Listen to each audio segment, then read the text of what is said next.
गीताया पुस्तकं यत्र नित्यपाठश्च वर्तते तत्र सर्वाणि तीर्थानि प्रयागादीनि भूतले। যেখানে নিত্য গীতা পাঠ হয় সেখানে প্রয়াগ আদি সমস্ত তীর্থ ওখানে অবস্থান করেন। আজকের গীতা পাঠ পঞ্চম অধ্যায়ে সপ্তম শ্লোক কর্ম সন্ন্যাস যোগ।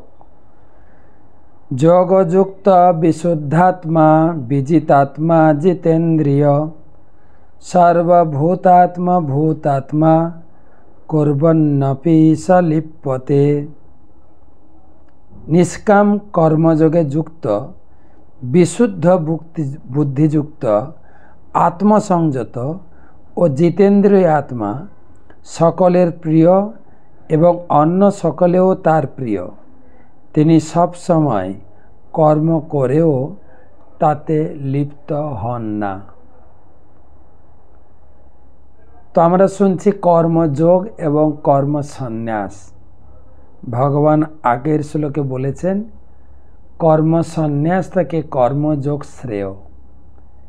কেবল কর্ম সন্ন্যাস জীবনকে সুখ দিতে পারে না।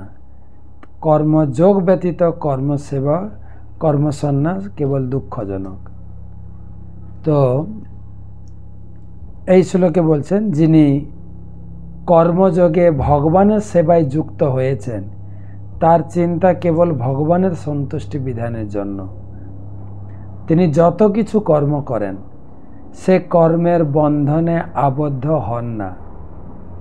যেরকম অর্জুন, আপনি যদি কাউকে হত্যা করেন আপনার জেল জরিমানা হয়ে যাবে, কিন্তু যুদ্ধক্ষেত্রে অর্জুন লক্ষ লক্ষ সৈন্য বধ করেছিলেন, তার কিন্তু জেল জরিমানা হয়নি, বরং তাকে পুরস্কৃত করা হয়েছে। কেন না? ভগবানের সন্তুষ্টি বিধানের জন্য করেছিলেন। তাই ভগবানের সন্তুষ্টির জন্য যিনি যোগযুক্ত, তিনি নিজের